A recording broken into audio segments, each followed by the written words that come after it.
Welcome, football fans. Buckle up for another hard-hitting episode of Player 54 Podcast, an independent show focused solely on alternative and opportunity football. From a sunny Southwest Florida studio, here is your host, Michael Lathrop. Hello, football fans. This is episode 134, PIFL, A Galaxy Near You. Welcome back to another episode of Player 54 Podcast. Today, we welcome Professional Independent Football League's Northeast Arkansas Galaxy owner and general manager Kristopher Moss to discuss his team, the PIFL, and more.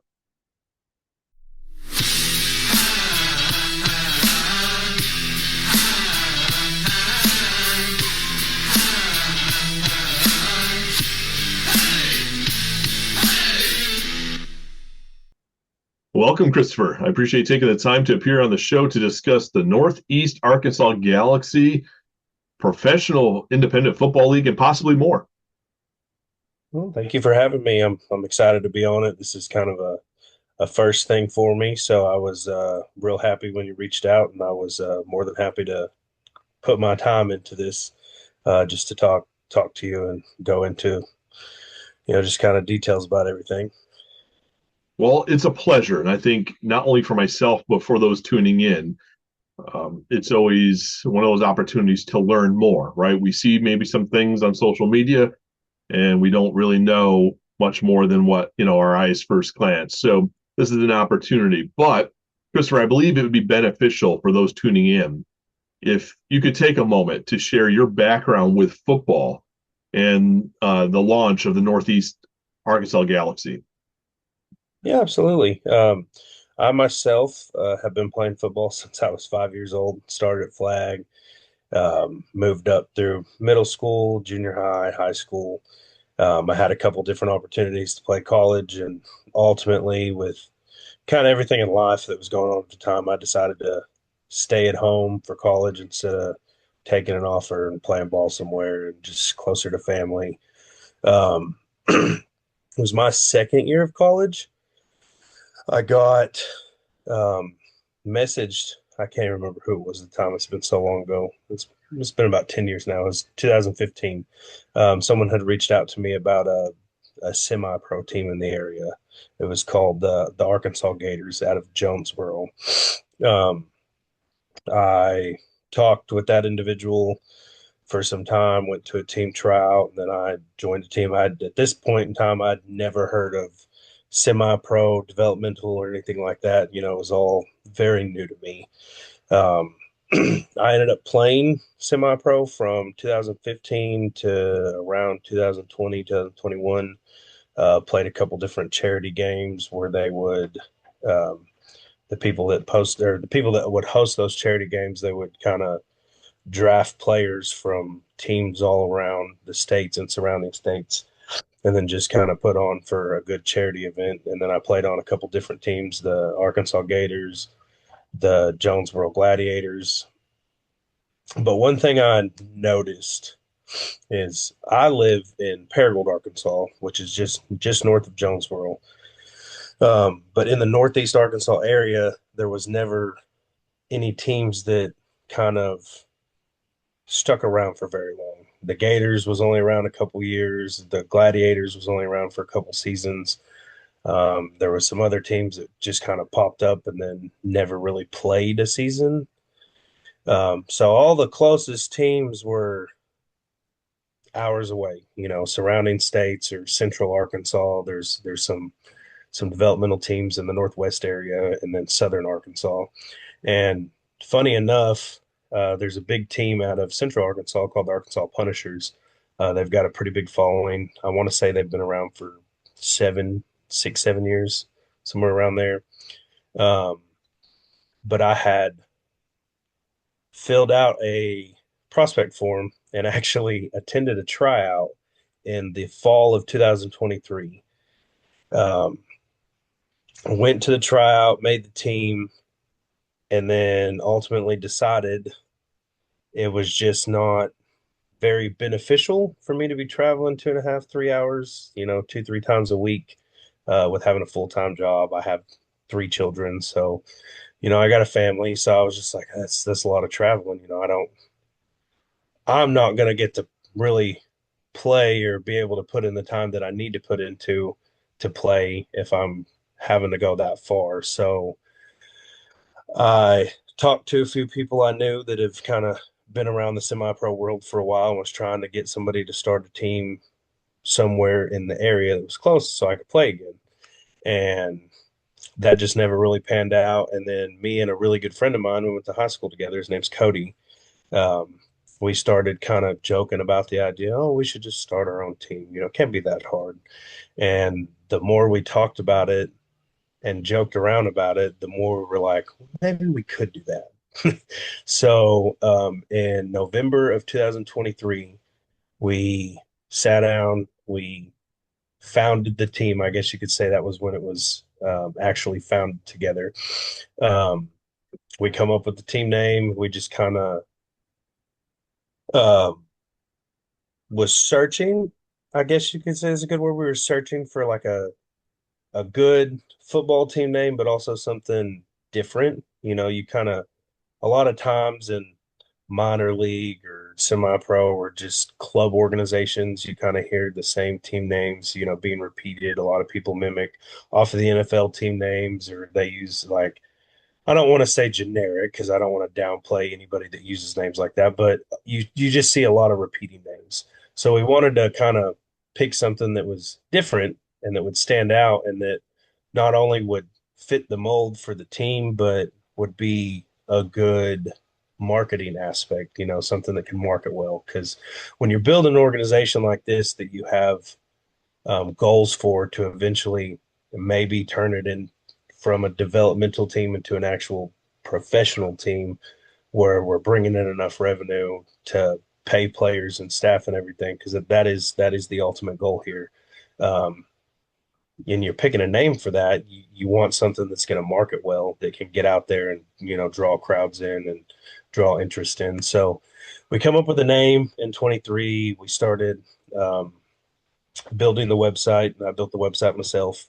Um, we put together the social media pages, and then spring of 24, we started hosting tryouts for the team.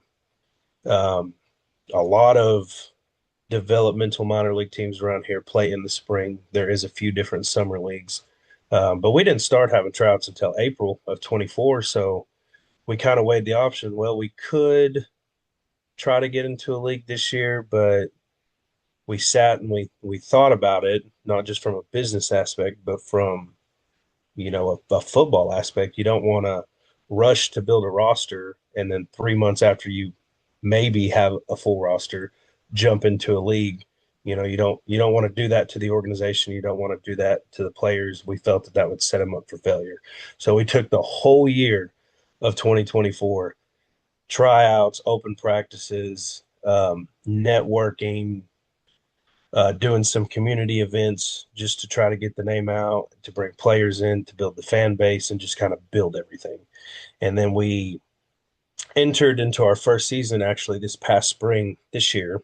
Um, it was in a league called the Triumph Football League. Been around for, well, since I had started playing semi-pro. So I knew it was a good league to put a first-year team in, to just kind of get your feet wet. And not to mention, there's a lot of players in the state of Arkansas and surrounding states that, you know, play semi-pro, and they go from team to team trying to maximize their best exposure. And we knew there was a lot of athletes in the area, but we had no idea how that building the roster or the tryouts were going to go. So um, when it was all said and done, our finalized roster going into the 25 season was around 35, 40 players, which was way more than we expected. There was a few different teams that I had been on when I played that didn't have any more than 25. So we did a way better job than we thought. Um, we entered into the league. There was originally set, I think, to be 10 or 12 teams playing in that league this year. And then there was several teams that got dropped out. There was a couple teams that kind of got the boot, so to speak, from the league commissioner. And then our schedule got cut pretty short. There wasn't very many teams left. I think there were six of us left. So we ended up going from originally planning to have like six home games, I think it was, to we only actually ended up playing one home game. And then there was a lot of things behind the scenes that were going on within the league itself, that just didn't really set right with me and wasn't what I had wanted to set out for my organization. So we were actually, oh, I don't remember our record off the top of the head. We had a couple wins by forfeit. We had I think we were 4-4. I think it was what our record was. We had a couple huge losses that just did not, just big losses don't sit well with any team. But um, early on in the season, we had several, I mean, around 10 plus guys go down with injuries, and they were key pieces on the team. So it caused other people to have to, step up, but we couldn't mesh well. We didn't have enough depth in certain positions that kind of hurt us trying to move forward through the rest of the season.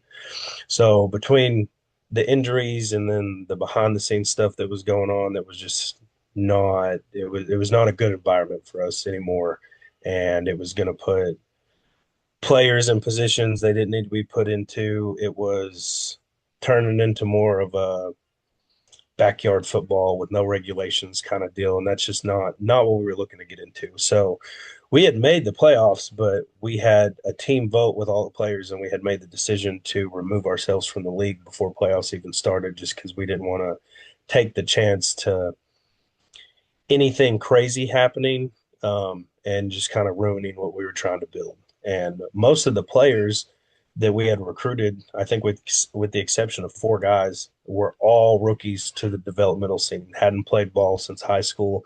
Some hadn't played football since middle school, and there was quite a few that had never even played football before. Like I know there was a few linemen we had never played football before. They were just big guys, knew they would be a lineman, and wanted to give something new a try. The kicker we have, he actually played soccer, and he's a soccer player transitioned into a football player. So um, we built a really good base there, but the season didn't end as well as we anticipated. But as soon as the season was over, we kind of let everyone have a break, and then we didn't rebrand. Obviously, we kept the same name and everything, but we kept the same image, logo, and name, but we wanted to tailor towards more of a restructure, building a different aspect in our staff, having better expectations for the players, and just the overall direction of where we wanted to go with the team. That first year, we did a lot of things better than we thought. Our socials grew slow at first, but then they just kind of exploded out of nowhere. Like our Facebook page, probably for the first couple of months we had it, it didn't see any more than I think like 500 followers. And I kind of expected that because of most of the other developmental teams, not just in the state, but in surrounding states. I don't see many that have more than 800 followers. So I kind of, expected that to be, but I was like, well, we got to push this. We got to push it. We got to market ourselves a little better. We got to do different things. And then I don't know what it was, but just out of nowhere, in like a month's time, we went from 500 followers to almost 2,000 followers. I think currently we're sitting just a few followers shy of 2,500. Obviously we want to keep growing that. So we've been steadily growing in the right direction. Um, Facebook's our biggest social media we have. We have TikTok and Instagram and X, or formerly known as Twitter. Then we have our website. So we just kind of wanted to tailor our marketing strategies more in the direction that we wanted for the team. So we've been doing things differently, hiring photographers. We've had a few different people reach out to us to just volunteer some things to help us. Last year we did the oh my goodness, I can't think of what it's called. It's big Christmas shopping event that you do for kids in need around the Christmas time. And we took the team out. We went up to the Salvation Army. We picked several kids, and then the front office and the team and the coaching staff went. They all went shopping together, And then we took all them toys to Salvation Army. It was a really awesome thing we did. We had a couple raffles that we did, and we're actually having a community trunk or treat this weekend in Bono, Arkansas, which is where we played our home games last year. Um, so we're trying to do more community events, get out in the community, not just stuff to raise money for the team, but just stuff that we put on for the community that's free for families to bring their children out to, meet the players. We're trying to plan some other stuff to maybe rent a park out and have some inflatables, just fun stuff like that. Maybe a fall festival thing here in the next month or so. So we're tailoring ourselves to be more community based, but at the same time, as an owner, I'm also the head coach. I'm tailoring myself on that aspect to reach that more professional base. So I've been trying to reach out to arena teams, um, teams in the XFL, overseas teams, colleges, because we don't pay any of our players right now. So we have a lot of young athletes. So the goal for those is there's several young athletes that we have that want to um, still have the NCAA eligibility, that still want to land on a college roster. So the goal for them coming into the team is get them in, coach them up real good, get film on them, and then reach out to colleges for them.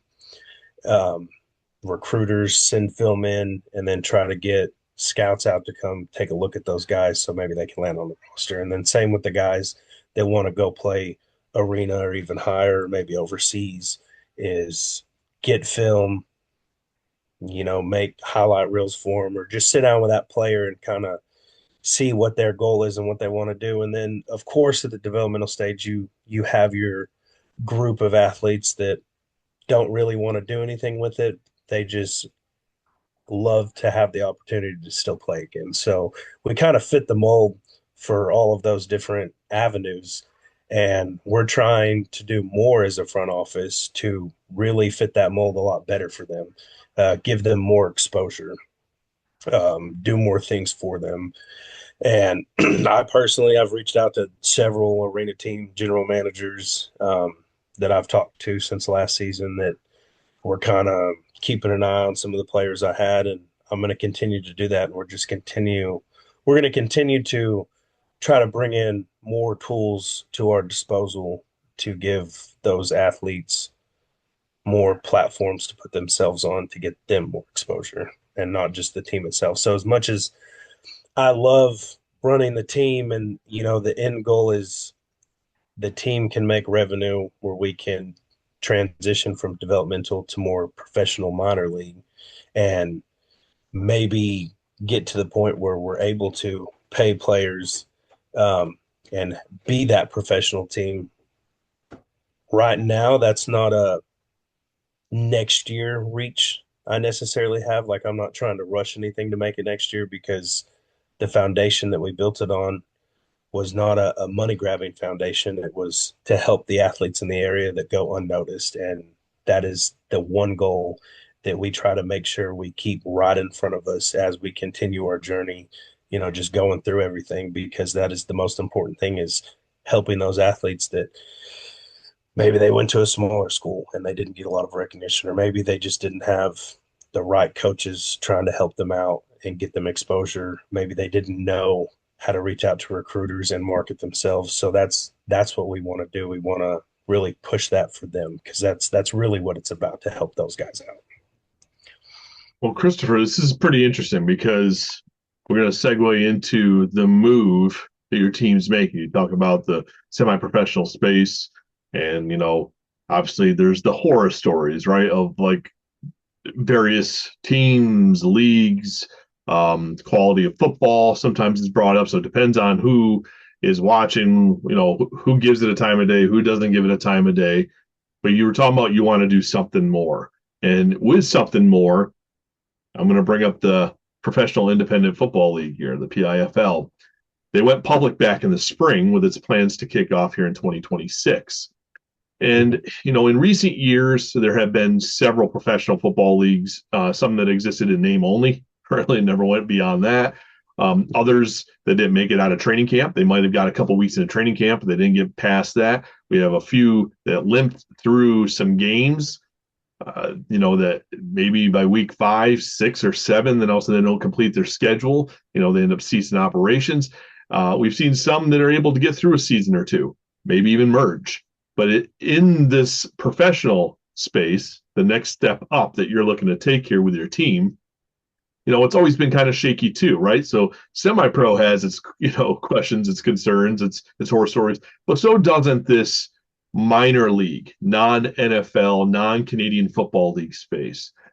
So, I mention all this because I'm curious, as to the approach an ownership group such as yourself who explore these various options, whether it be the Continental Football League, whether it be the International Football Alliance, whether it be the Professional Independent Football League, and others, right? There's always going to be more coming. I believe there's a Major League Football and stuff that's looking to kick off in 2026. That's going to be a fall league. So there's always more coming. There's the ones that were here. There's more that are here today, and there's going to be always the ones on the horizon. Can you walk us through the process of identifying the right league for the Northeast Arkansas Galaxy? Like you talk about your players and what you're trying to do for them, and why you ultimately chose to join the PIFL. Well, when we had made the decision to step out of the TFL this past season, we went through that phase when we kind of put everyone on a little break to just kind of, decompress from everything. I didn't really get a break. Front office over here didn't really get a break. We were trying to make those plans, where are we going to play next season?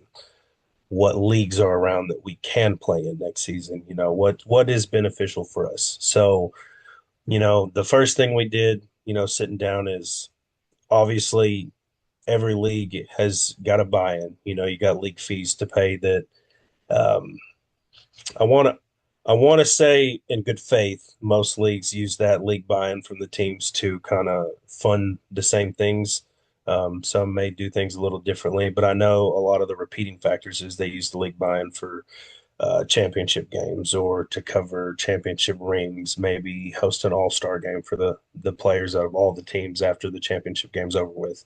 So, you know, starting with that aspect, looking at where we were at revenue side and what we could afford buying wise. Um, we're not an LLC, we're not a business, we're not a for-profit business. We are a registered nonprofit organization in the state of Arkansas. We are registered as a 501c3 entity with the IRS. That was the first step we did. We thought that was the best move, for sponsorships and donors and things like that. First year was hard. Nobody wants to help fund a first year organization just because too many first year organizations that get funded by businesses don't stick around. So, first year was funding out of my pocket, funding out of players' pockets. They bought their own uniforms, they bought their own equipment. We paid for events. We helped with travel, that kind of thing. So it just it was a rough. I want to say rough. I guess that's not a great word, but it wasn't as easy as just having. Oh, we had a big donor. We have the revenue to do all this stuff. It wasn't like that. So it wasn't all pretty, but it worked out in our end. So that's the first thing we looked at is, where we're at revenue side. And then the next thing we had to look at is, well, before we can really look at where we're at revenue side, we need to look at what the options are and how much that's going to cost us for buying. So we started looking around to some leagues that I knew of, like I think it's the NFLA. They're a developmental league. The NFA, there's a league that used to be in operations called the EFL that's coming back around. They shut down for a while, but they're coming back around. Um, but I wasn't seeing a whole lot of stuff. A lot of these newer leagues are they have some have multiple divisions, some are just strictly hosting 8 man, and we didn't really want to stay. We didn't want to drop from 11 man to 8 man. We wanted to keep that traditional sense of football. Not saying 8 man or 9 man is not football, but just traditional sense when you think of football, you think of 11 men on the field. So we didn't really want to drop down. So there was a couple leagues that we looked at that were only strictly 8 man. So we're like, okay, that's not an option for us because we're not wanting it to be an option for us. It could be if we wanted to have an 8 man division. We just didn't and don't at this time. So we looked into the NFLA a little bit. We looked into the EFL. We looked into the NFA. The NFA actually has an 8 man division, an 11 man division, an indoor division, and even a women's division. So that was pretty cool. I talked to a lot of those league ownerships, just kind of get a feel for them. And then I started seeing things about the PIFL, and there's social media just kind of popped up, and I'm just like, I've never even heard of this. And their socials were going pretty good, and I was like, okay, this looks interesting. It might be a little too more on the professional side for us, but I was kind of keeping an eye on it while being in talks with, some of these other leagues and trying to keep our options open. We had even tossed around the idea of, if push come to shove, we could do like some teams do and play independent, just kind of make our own schedule, give the guys games, and just set up with teams that need fill-ins. But we kind of kept an eye on the PIFL thing, and I don't 100% remember exactly how it happened. I just remember getting a phone call one day, and it was one of the league reps for the PIFL, and his name was Parker. We talked on the phone for, oh my goodness, probably an hour and a half, close to 2 hours. And he just kind of gave me the whole spiel. And, I asked him, I was like, you know, professional independent football league, it sounds like it's a professional minor league. Is it an actual professional league? Like, or is the league paying these organizations, or like, how is that actually working? Or is it more of a developmental league with a professional name to it? And the way it was explained to me initially is it's kind of like a hybrid league. The league has donors, the league has sponsors. So some revenue will be shared from the league to the teams in the league. Um, but some of the teams coming into the league are still in early developmental stages that don't pay their players, but they have some teams that have been around for a while that they're bringing in that have the capabilities to pay players. So those teams are considered more of the professional teams. So they consider the league a hybrid because it kind of mixes the two. And the Parker, the rep that I talked to, it sounded like he kind of had been around the semi-pro scene like I had. He's kind of seen the ups and downs and the fell throughs. And then I think everybody that has an ear on the developmental side kind of saw how everything went down and up with the whole IFA situation. So um, he explained to me that they took 5 years kind of building everything from the ground up before they ever went public with the league. Which to me, that sounded great. Like, that's a good start. That's basically what I did with the Galaxy. We took a year and some months to build everything before we tried to push ourselves into a season and play. So I like that. I like the aspect that they took the time to build everything up before they went public to try to bring teams in. They want to make sure that they had everything together, which I've seen too many leagues pop up and go out real fast because they just pop up, try to bring teams in, and don't have enough put together, enough organization or anything like that to stay around. So I like that aspect.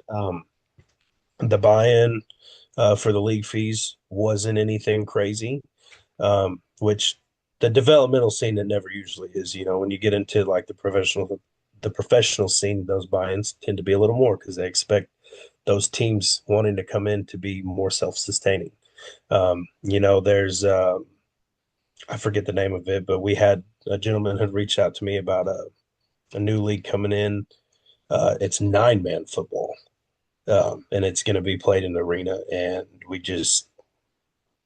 the buy-in was kind of a lot. And again, we didn't want to drop from the 11-man sense, so we just kind of backed away.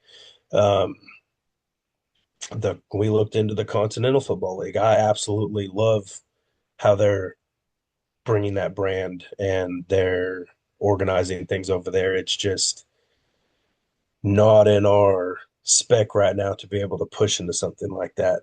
Um, would we be interested in making the switch over there at some point? If it can be feasible, we'd love to because again, I love what they're doing. But right now, I think what fits us is what the PIFL is doing, and I absolutely love what they're doing. They send out daily, sometimes several times a day, emails to all the teams. They keep in communication with all the teams. We have league meetings with the league representatives and all the team ownership and coaches, and they keep everyone on the same page.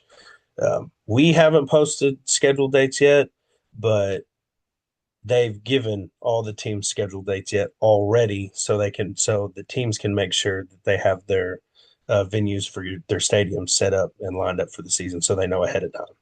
Um, don't have matchups released to us yet, but we do have dates. So we know, when we're traveling, when we're staying home. So love that they do that because sometimes in some leagues you don't get your schedule until a month before the season starts. And in the league we had just played in, our schedule changed, I think, 3 or 4 times in the middle of the season. So it's kind of hard to have to adjust on the fly like that.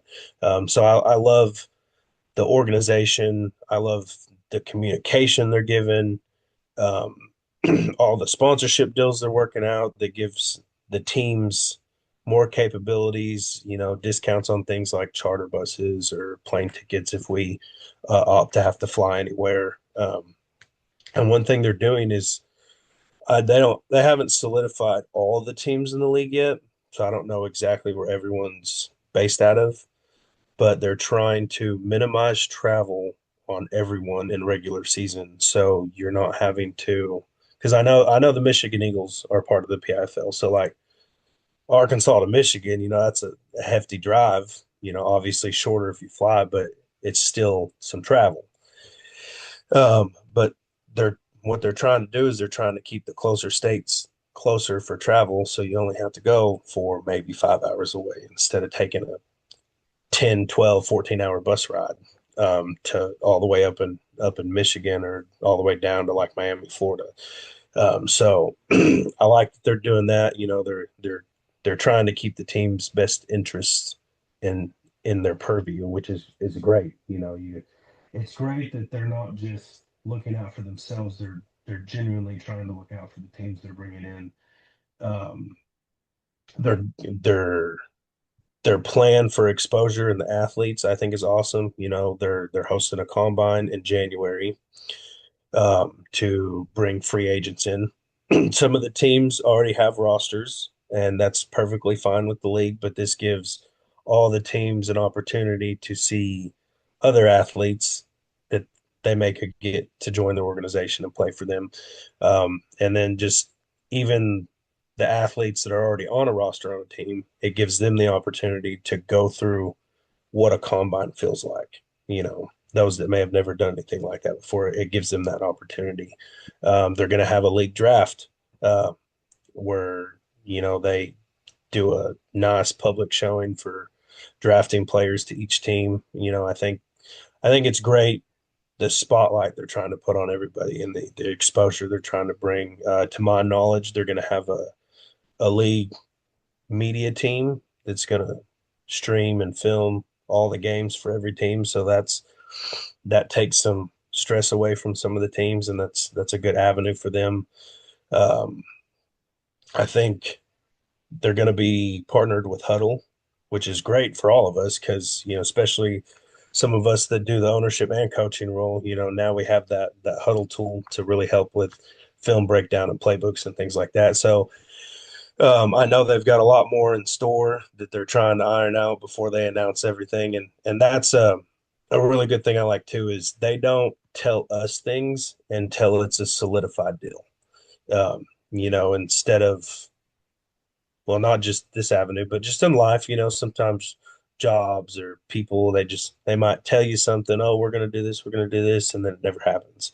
They don't do that. They don't try to put on a ghost front to you and nothing ever comes through. They send out the announcements after they've solidified a deal, and then you get all the, you know, proof in the pudding with it so you can see that they actually did it and it's not just kind of blowing smoke at you. They're actually locking those things in and doing those things for the league. So I really love the setup. I loved what they had to sell initially. And that was ultimately, after sitting down and talking with the rest of the front office here at the Galaxy, we were like, this is a great opportunity for our team.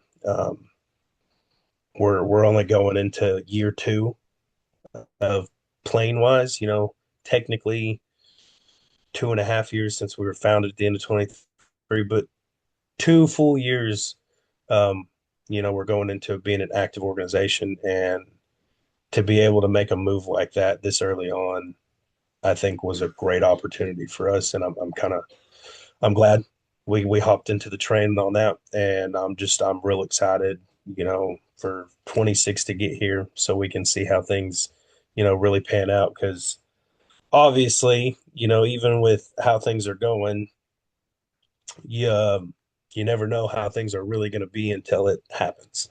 So we're real excited for that because so far they've not give us any false sense of hope or security yet. We've seen proof of things, and they, like I said, the communication is absolutely wonderful. And that's a lot of things some of the leagues lack is communication with the teams they have and the ownership groups. So absolutely, that is probably my favorite part about the league is how much they make sure to communicate with all the teams together, but then each team has their own individual league rep. So they have their separate communication apart from just being put all in one room together, so to speak.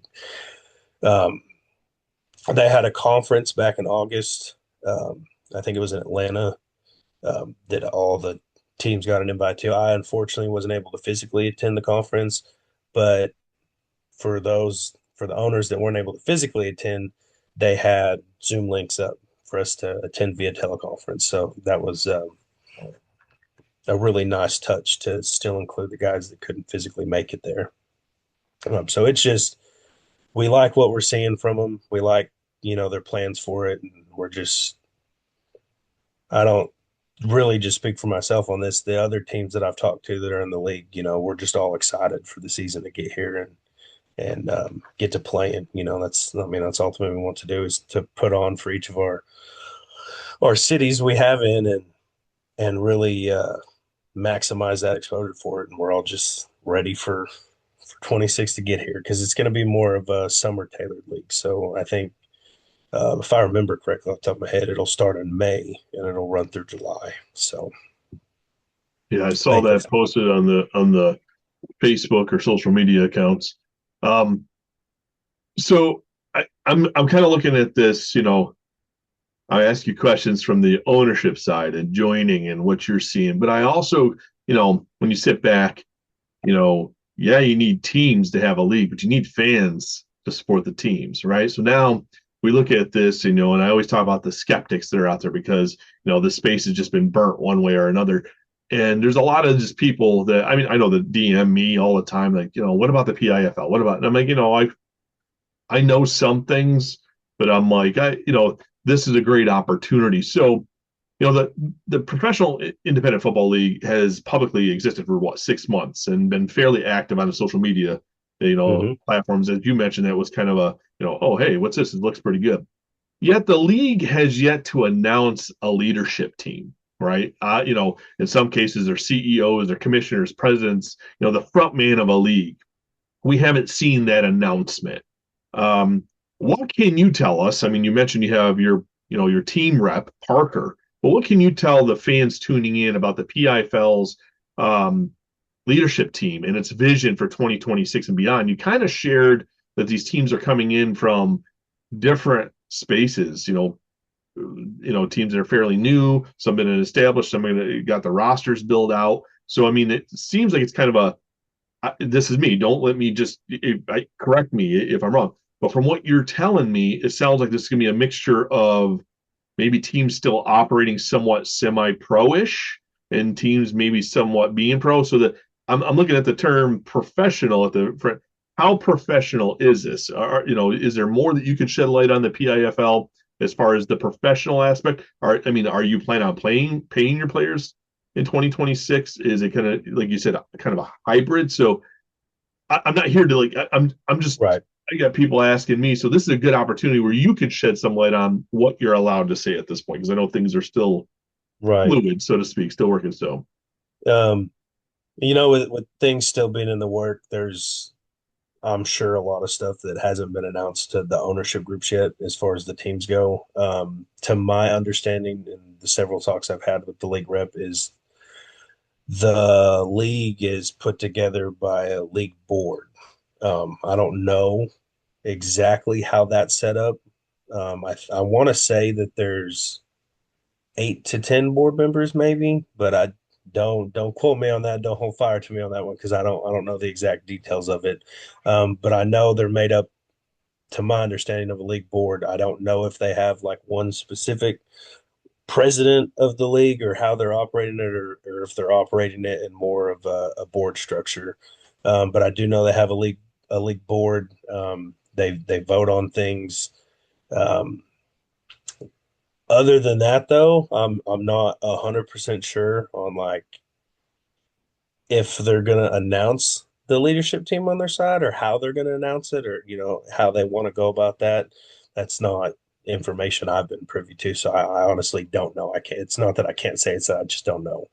Um, I just know what I've been told, and we've seen, as far as teams and ownership group goes, we've seen the board structure of the league kind of firsthand with the conference and the league meetings we have. So we know that there are the league board members. We just I don't know exactly how they have their operations set up. If it's like I said, if it's board controlled, or if they have one president or CEO, so to speak, in charge, or how they're going to do that, or how they plan on doing that going forward. I'm not entirely sure. well, that's interesting, Christopher, because you look at the National Football League, you look at the Canadian Football League. The National Football League, they use the term owners, right? They have the owners meetings. The owners come in if they're going to have rule changes, whatever it's going to be. In the off season, all the owners themselves cast a vote, right? So of the 32 owners that they're casting a vote. In Canada, you have your 9 governors. Well, essentially the owners, but they call it, the governors. The governors come in and they still have a commissioner that's hired by these. So this sounds like a completely different entity. I mean, I'm not trying to bash it, or it's new, right? So it's like, okay, the owner's here, but you don't know, right? You know that certain things are happening, but you guys don't necessarily, you're not involved in the setup, the nuts and bolts. So there's a group of, like you said, 7, 8, 9 individuals that are brought in from whoever the investors that are coordinate this, but then you guys have bought in. That's just how this is, and you're just waiting for more of it. You get to, have your owners meetings in Atlanta or wherever they might be to get caught up to speed. But you guys are not actively involved in, okay, this is what we want to see. This is what, potential, direction we want it to go in. So you guys are more of, maybe that's hopefully in the cards for season 2 in 2027. Maybe the initial startup is just kind of necessary. I mean, I don't know. It's different from what we see from, this kind of Right. has, and I hate to say this because it kind of comes across as bad because there's negative connotations. This, like you look at the IFA with Jason Adams, he was much more, but we, at least knew from the outside it was Jason Adams at the helm. And then he had like his director of player personnel, Mark Lozano, and stuff like that. Like in this case, that's what I'm saying. So we don't know if we have a commissioner at this point. We don't know if there's a president, like publicly, right? So Right. it's one of those things like, okay, we see things and it's like, okay, well, we don't have a front man, and you have your player rep, which is good. You have a point of contact with Parker, so that's good. But it's interesting because as you make these changes, right, you're joining a league, and like you mentioned, it's going to change a lot of things, right? The teams are probably a little bit further away. There's teams in North Carolina, Florida, I believe Georgia, right, with a national team. I mean, you mentioned up in Detroit, but if they're going to regionalize it, trying to think of the closest teams to you, is it Georgia? Probably South Carolina. I'm trying to think of the teams that have been already announced. Uh, it still looks like you got a good chunk of travel. I mean, it looks like Yeah. it's going to be not as regional based for you, so it's still going to change some, the bottom line. So as you're transitioning from the semi-pro to professional ranks, um, how many changes are you making internally, or will you be making to the organization's maybe staff, obviously roster? Because you talk about some teams have rosters pretty much intact. You're still looking for things.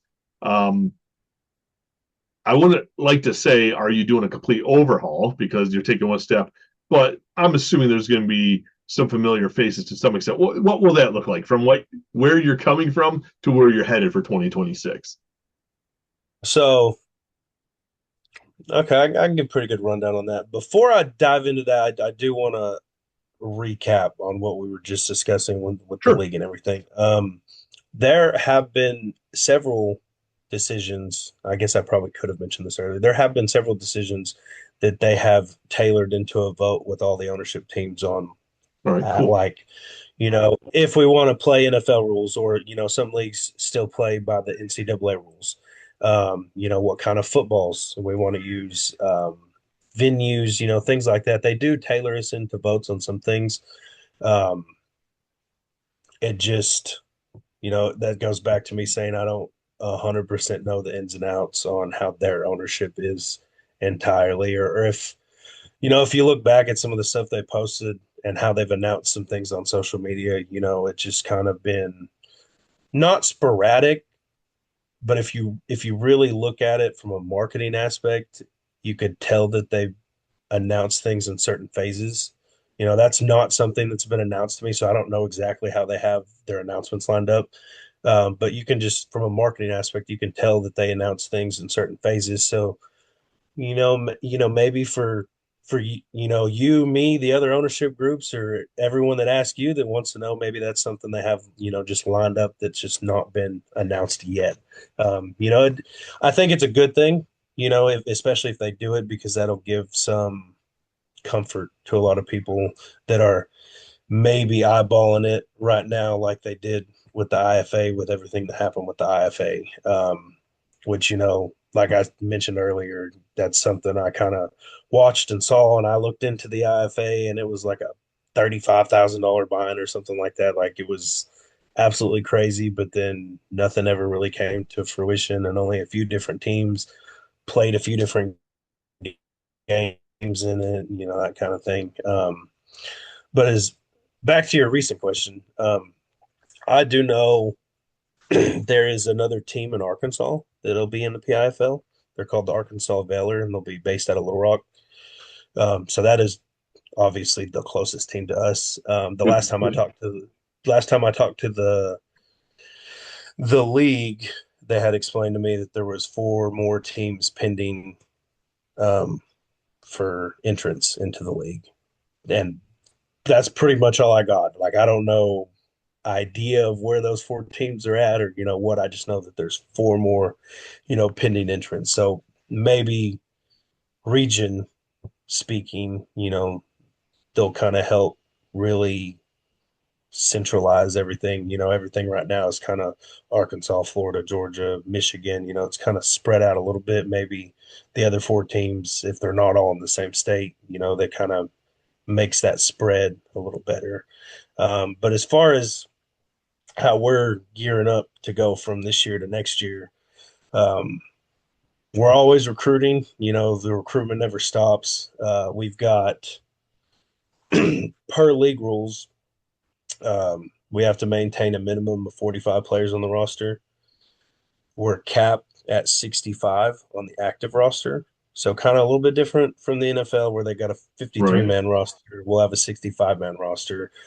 If by the grace of God, you manage to get more than 65 players, then you have enough for a practice squad that you can always, um, elevate to your active roster, if injuries happen or anything like that. That's how it's been explained to me by the league. And, versus the league we just played in, the TFL, and other leagues I've seen where they kind of put a stop on additions and recruitment right before the season starts and your rosters are locked before game one or by game one.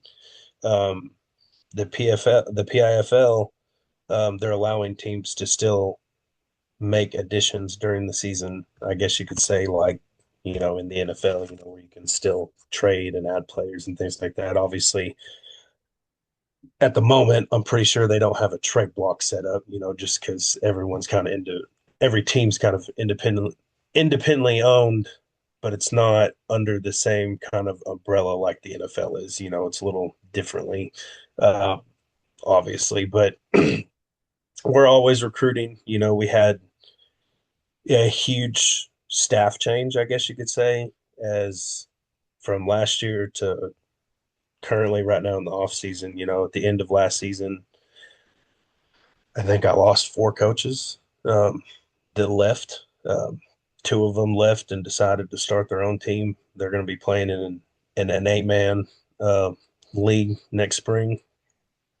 Um, Another one had left to not start his own team because he already had a team. They just didn't get to play a full season last year, so we kind of absorbed them, so to speak, for the season, for the rest of the season, and then at the end of our season, he went back to try to rekindle all that up with his team. So we were on the recruitment track heavily as far as coaching goes. So we brought in, well, three more to replace them, and you know, at the moment we can't have too many coaches. So if I can find them, I'm still looking for more coaching. As far as player wise, we have I think 40 on the roster right now, somewhere close to 40, maybe closer to 45. And the recruitment's been going great on that end. And it's not just been the team itself, like the front office recruiting, the players themselves have taken a huge role in just on their own recruiting to try to help, so it's been a attack on all fronts to recruit the players. And then, right now, we're fixing to start posting on socials and looking for volunteers for game day operations like statisticians and PA announcers and someone that can run a scoreboard or um, your chain gang, that kind of stuff. But the recruiting never stops on my end. I'm always, if we can add to it, I'd absolutely love, just to keep the organization itself growing. We just recently added a social media manager and a team photographer, so that was a pretty big change for us. We didn't have one set social media manager last year. It was the ownership group, kind of taking care of that, doing everything. Um, so that's taken some weight off our shoulders, and it's kind of helped out big time. The team photographer is a huge thing because instead of having to, hire someone for every game or, whatever, we've got someone that was willing to volunteer their time to us and community events, practices, and then games when the season starts. So that's going to be great because that'll give more actual media coverage for us, where we had a decent amount of photos and videos and film last year, but it wasn't enough. It wasn't to my liking, so to speak. So that's going to help elevate that tremendously, being able to have that team photographer at everything you do and to have all those pictures at your disposal. So that's just going to be awesome for our socials and growth and everything. And we closed at the moment. We closed our official tryout, so to speak, for the team, but we took a little change on how we did recruitment. We had a few tryouts this year, but we closed the tryouts and we decided to try something different. So we've actually been just having open practices, no tryout fee. And it's proved great so far. It's brought in a lot more than I thought it would, honestly. And we've got guys, surprisingly enough, all over. I've got players here in Paragould. I've got players in Jonesboro, Bono area. I have players, in Kennett, Missouri, Poplar Bluff, Missouri, which isn't super far. I think Poplar Bluff's an hour. Kennett's 45 minutes from Paragould. But then the crazy thing is I've got players from Malden. I've got players from Caruthersville, Missouri. I've got a few players that drive all the way down from Sykeston. Um, I've had players reach out to me from Hope, Arkansas, from Russellville, Arkansas, that are just willing to make the commitment and to make that 3.5, 4 hour drive, which is absolutely crazy to me. But I love the drive and the determination some of these athletes have that I know there's teams closer in those areas like Hope and Russellville that they could easily, join. And it makes me feel good because it makes me feel like we're doing something right as an organization to be able to draw in recruitment from those areas where they have closer teams, even in the Missouri side, in a different state where there's closer teams to some of those that they like what we're building, they buy in to what we're building, and they want to help build it. And that's the biggest thing is getting your players to buy in and keeping them bought in. And it's been awesome, across the board as a team. We've got a great group of men, young men, um, very, very athletic. And then a lot of those guys that fell down to injuries last season are on that 180 flip this year. They've taken the recovery very seriously. And they've really got a point to prove because they didn't get to showcase their talent like they should have last year. And a main one that I can think of is our QB1 from last season. He hadn't played football since he was 12 years old, and I don't think he played that much football. He was mostly a baseball player, and he come in and just right off the rip, natural talent and a little bit of coaching. He's learned from some of the stuff he did, had two great first games at the beginning of the season, and then he tore his MCL. Had to have surgery. He's been going through recovery. And he's bounced back. He's not fully cleared yet, but he's been cleared to jog and run a little bit and practice. Obviously, no one hits the quarterback, so we didn't kind of worry about that right now in practice. But just to see the 180 flip there, we took a guy uh, last year that came in and wanted to play defense. Turned out his natural talent is at playing center, and he is a great center. Great snap on the ball, good feet work, good hand work. We've got another guy that I don't know if he ever played football. I think he's one of the ones that maybe hadn't played before. One of the best linemen we have on the team. He's our left tackle. Just there's several like that we've just picked up and a little bit of coaching, and they just naturally exploded with themselves and their talent last season, and they have just gotten so much better from last year to now, and they're ready to get back out there. We've got a a preseason game that we've scheduled. It's actually a little earlier than our set preseason schedule games provided to us by the league. It's scheduled in February. It's going to be on February 21st. It'll be a home game for us, but we'll play the Arkansas Kings. They were in our our league last year.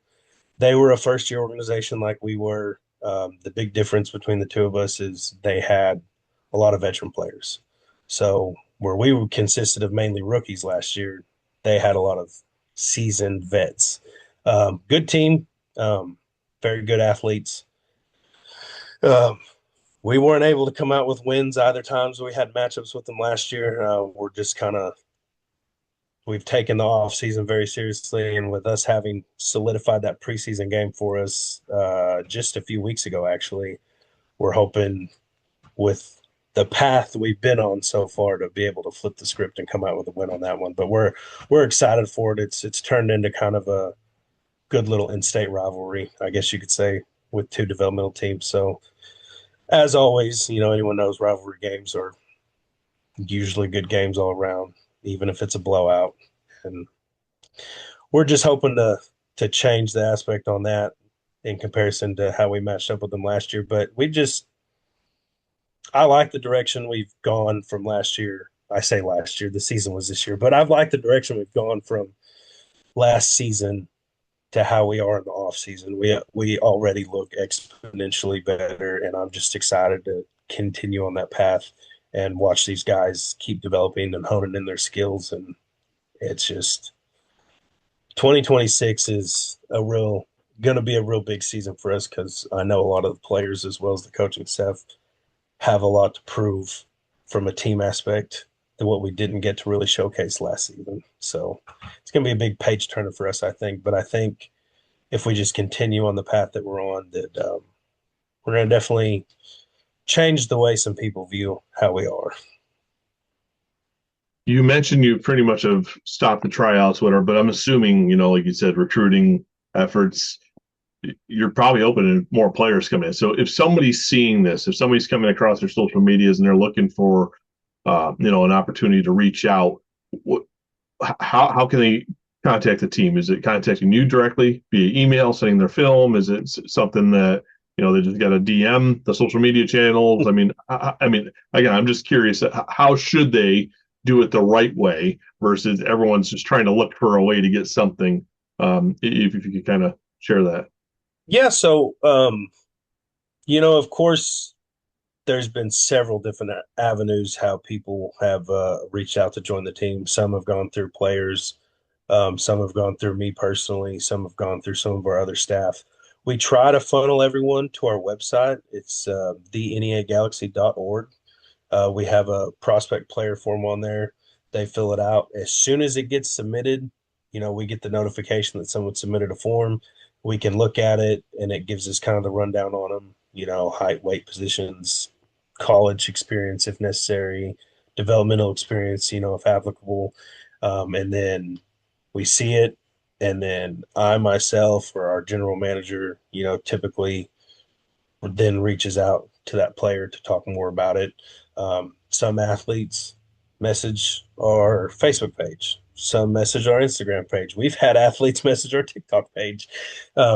We try to funnel everyone into that player prospect forum because that keeps a good paper trail for us on not just who we have, like if they come in, they join the team, we have that initial contact there. But it also, as a recruitment tool for us, if we have X amount of prospect forms filled out and say half come to the team and then you never see or hear from the other half, it gives us an opportunity to reach back out to them. So it keeps everything on our record. So I try to funnel everyone through there, but my personal phone number is on our website. Our email's on our website. And really, if someone can't figure out how to get the form going, and we've had that before too, or sometimes the form's a little finicky and it doesn't submit for some people, the first thing I would do is direct them to the Facebook page. Or if they can pull my number off the website, they can call me, text me, directly. We're kind of we try to keep things in one place, but I also just know from a little bit of experience at this point that sometimes it doesn't hurt to have multiple avenues to have people be able to reach out. So if someone's seeing this and they're interested in joining the team or have maybe questions about the team before they actually have their interest in it, my number's on the website, the email's on the website. We got Facebook, Instagram, TikTok, any of those avenues. We have eyes on those pages and everything every day, and we check it several times a day, every day. And if I don't reach out directly, our general manager does, or somebody else on the staff does. So there will always be somebody in contact with someone if someone wants to reach out to us in any of those platforms. Well, Christopher, before I let you go, I always give everyone kind of their last moment to step up on a soapbox, right, and touch base on something that you believe that, well, one that we have not touched on, we believe is very important regarding the Northeast Arkansas Galaxy and the Professional Independent Football League. So here's your opportunity to share anything that you think I haven't touched on that you think is very important. Um, you you've covered quite a bit. We're excited for the PIFL. I know they've got more announcements coming. We're excited to see what those are. I know everybody else is that's just kind of watching. Um, so we're really excited to what they can bring to the table as far as another league in the mix and how they're going to do things. I know the rest of the ownership groups are excited for the season as well. As an individual team, we're going to keep growing. Um, we love our growth. We love the pathway we're headed on. You know, a lot of teams will compare themselves, football's a brotherhood. Um, Sometimes you have the co-eds into it. We've had a few women actually that played in women's leagues put interest into joining the Galaxy. So we don't ever call ourselves a brotherhood. We call ourselves a family. And we always put that family aspect first before we put the team aspect. It's very important as far as team chemistry that your players know each other and trust each other. Because if you can't trust the person you line up next to, it's never going to work out in your favor on the field. Um,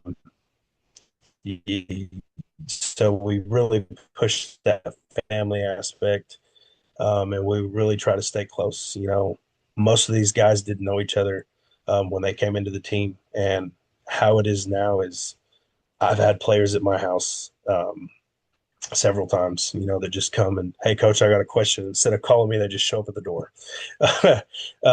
We've had team outings together. We go out to eat together sometimes. We have bonfires together sometimes. And we're really pushing the community aspect because the team has become a family. We're trying to get the community to become part of that family too. And the closer we can get out in the community and the more stuff we can do for the community, the bigger fan base we can build. And it doesn't just help the following, but it shows not just the immediate community we're centered in, but the surrounding communities that we named ourselves the Northeast Arkansas Galaxy to put on for Northeast Arkansas as a whole. And we want to be able to represent all the communities in Northeast Arkansas. And again, like I said, very early on in this, it wasn't a money grabbing thing for us. We genuinely want to get out into the communities, find local charities to be able to co-host fundraisers for, maybe donate to them, volunteer for food drives, things like that. Do the angel tree shopping is what it was earlier for the Salvation Army. Do things like that every year for the team to really give back into it because it's the youth. The youth is the future of the generation. And if we're putting on a good front like that for the team, it gives them something to look forward to. I really like that guy, or maybe this player made an impact on this kid. He's one of our biggest fans. His name is Liam. He met our team in one of the Christmas parades we went into. And I want to say he's 4 or 5 years old.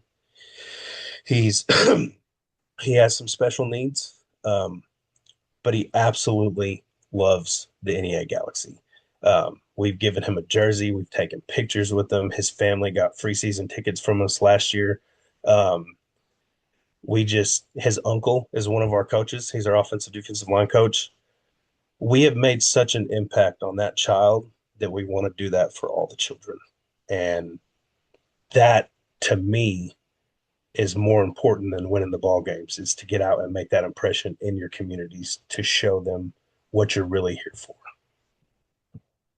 That's pretty cool. Well, Kristopher, I appreciate you taking the time to join the show to discuss the Northeast Arkansas Galaxy, the Professional Independent Football League.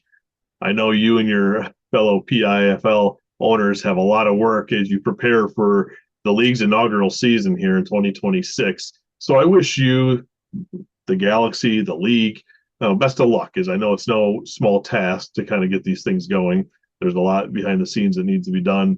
and then it needs to be done well, right? So, who knows how things transpire in the future, and Right. if time allows, with schedules or not, maybe we can have you come back to discuss how the season went and stuff like that for you as a team, as your organization, and then what it looks like leading into the following season. Absolutely. Thank you for having me. It was a great opportunity. It was the first time I've done something like this before, and if I ever had the chance to come back on, I would gladly do it. It was a great experience. You're a great host. Well, thank and I you. just thank you for it. It was a You're really welcome. good thing. I think it was a really good thing. Thank you. You're welcome. Before you go, I know you kind of touched base on some of them. You mentioned the website. I'll let you mention that one more time. You mentioned the different platforms you're on, but if you have certain handles for like X and Instagram and stuff like that, why don't you go ahead and share those so people can just check out the team or follow along? Yeah. So our website, it's www.theneagalaxy.org. Our Facebook page is just NEA Galaxy. Our X, Instagram, and TikTok is NEA Galaxy FB. Those are the handles for those three. So that's pretty sure that's all the platforms we're on right now. If there's more to come, we'll post those on the socials, just so everyone knows what's coming up. But as of right now, those are the platforms we have on. And even if it's just someone coming in to just take a look, we encourage it all. Just come take a peek at what we're doing over here. All right, perfect. Thank you, Kristopher.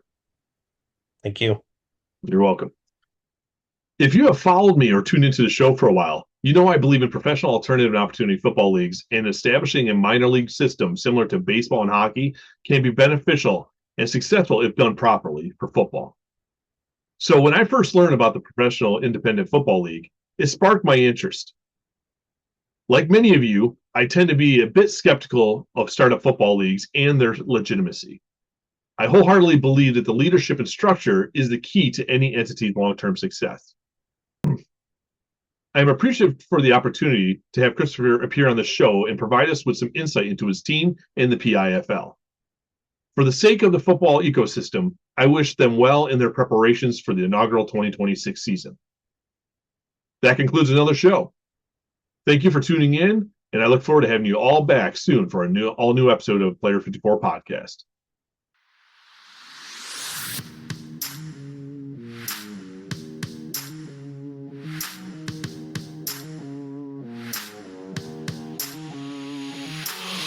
Thank you for tuning into today's show. You can support the show and our partners by using code PLAYER54 at checkout at any of the following websites: RoyalRetros.com, where you can save 15%, TrueVictory.com, where you can save 15%, BuckedUp.com, where you can save 20%, ImpactMouthguards.com, where you can save 10%, HobbyArmor.com, where you can save 5%, JustMeatJerky.com, where you can save 10%. Don't forget to follow, like, subscribe and rate Player 54 Podcast on your platforms of choice. Do you have a question or topic you would like to have discussed on the show? Message us via social media or send an email to player54podcast@gmail.com.